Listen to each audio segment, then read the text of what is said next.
देश में राष्ट्रीय शिक्षा नीति को लागू किए आज 1 साल पूरा हो रहा है। इस मौके पर पीएम मोदी ने एजुकेशन कम्युनिटी को संबोधित करने वाले हैं। इस संबोधन में पीएम मोदी भारत में बदलती एजुकेशन सिस्टम और इनके भविष्य को लेकर अपना विचार साझा कर सकते हैं। पीएम मोदी की लोकप्रियता लगातार बढ़ती जा रही है। बुधवार को उनके ट्विटर हैंडल ने 70 मिलियन यानी कि 7 करोड़ फॉलोअर्स का आंकड़ा पार कर लिया। पीएम मोदी सोशल मीडिया पर दुनिया के सबसे ज्यादा फॉलो किए जाने वाले नेताओं में से एक हैं। पीएम मोदी ने ट्विटर का इस्तेमाल 2009 में शुरू किया था, जब वे गुजरात के मुख्यमंत्री थे।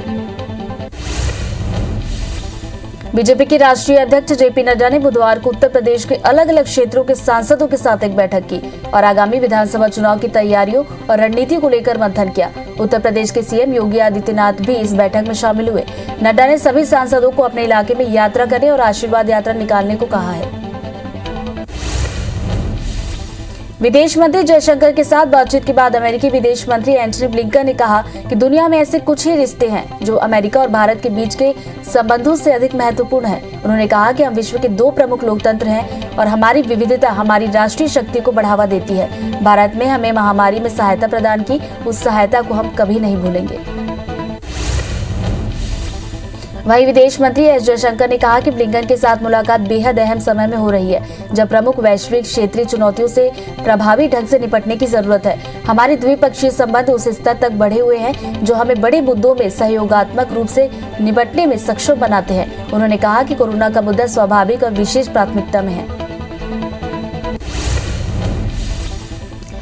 पश्चिम बंगाल की सीएम ममता बनर्जी मिशन 2024 में जुट गई हैं। उन्होंने बुधवार को कांग्रेस अध्यक्ष सोनिया गांधी से मिलने उनके आवास 10 जनपद पहुंची। सोनिया से मुलाकात के बाद ममता ने कहा कि कांग्रेस को क्षेत्रीय दलों पर और क्षेत्रीय दलों को कांग्रेस पर भरोसा करना होगा। सोनिया से मुलाकात के बाद ममता ने कहा कि कांग्रेस अध्यक्ष ने मुझे चाय पर बुलाया था। राहुल जी भी वहां मौजूद थे। हमने राजनीतिक परिस्थितियों, पेगासस और कोरोना की स्थिति और विपक्ष की एकता पर चर्चा की। ये बहुत अच्छी मुलाकात थी। मुझे लगता है कि भविष्य में इसके सकारात्मक परिणाम सामने आएंगे। ममता बनर्जी ने कहा, भाजपा बहुत मजबूत पार्टी है, विपक्ष उससे ज्यादा मजबूत होगा। उम्मीद है कि 2024 में विपक्ष इतिहास रचेगा।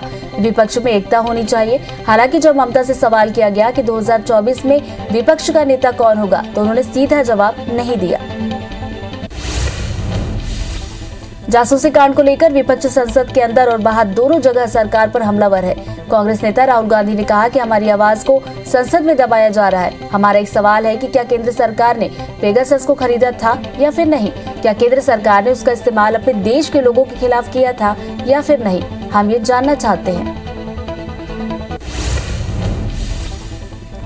राहुल गांधी ने कहा कि हम पेगासस पर चर्चा चाहते हैं, लेकिन सरकार पेगासस पर चर्चा करने से मना कर रही है। स्पष्ट तौर पर सरकार ने कुछ गलत किया है। सरकार ने कुछ ऐसा किया है जो देश के लिए खतरनाक है, वरना वे कहते कि आइए और चर्चा कीजिए।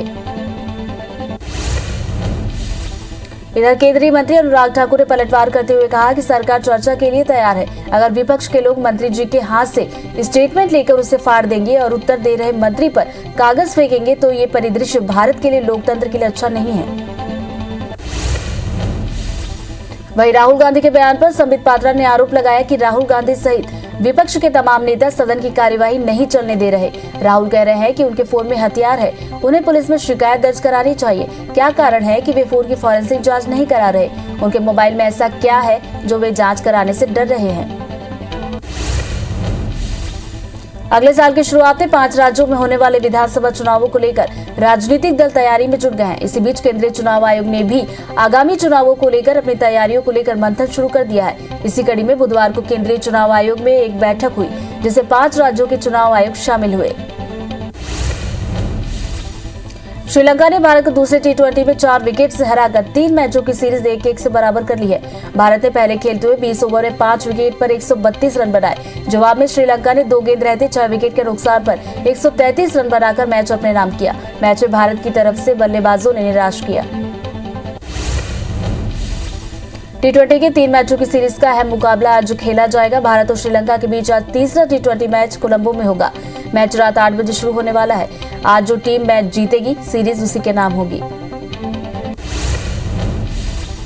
देश भर में बारिश का कहर जारी है। मौसम विभाग ने जम्मू कश्मीर, हिमाचल प्रदेश, उत्तराखंड, पंजाब, हरियाणा, चंडीगढ़ और उत्तर प्रदेश में 29 जुलाई यानी आज भारी बारिश को लेकर संभावना जताई है। इस दौरान पूर्वी भारत में भी भारी बारिश होने की आशंका है।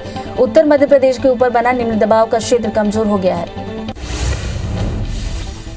राजधानी दिल्ली के कई इलाकों में एक बार फिर से बारिश शुरू हो गई है। दिल्ली में लगातार दूसरे दिन बारिश होने से पारा कम रहा।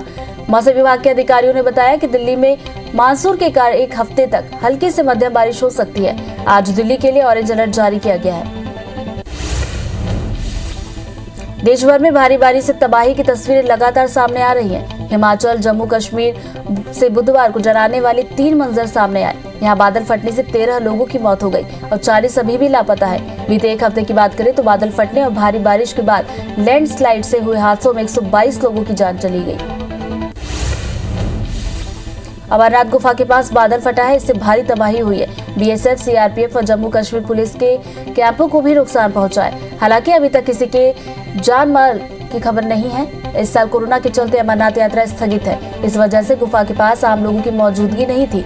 इस घटना का एक वीडियो भी सामने आया है जिसमें बर्फ और बारिश का सैलाब नजर आ रहा है। बाबा अमरनाथ की पवित्र गुफा के पास बादल फटने के संबंध में केंद्रीय गृह मंत्री अमित शाह ने जम्मू कश्मीर के एलजी मनोज सिन्हा से बातचीत कर मदद का भरोसा दिया। अमित शाह ने कहा कि इस संबंध में एलजी मनोज सिन्हा से बात कर जानकारी ली है। राहत कार्यों और स्थिति के सटीक आकलन के लिए एनडीआरएफ की टीमें वहां भेजी जा रही हैं।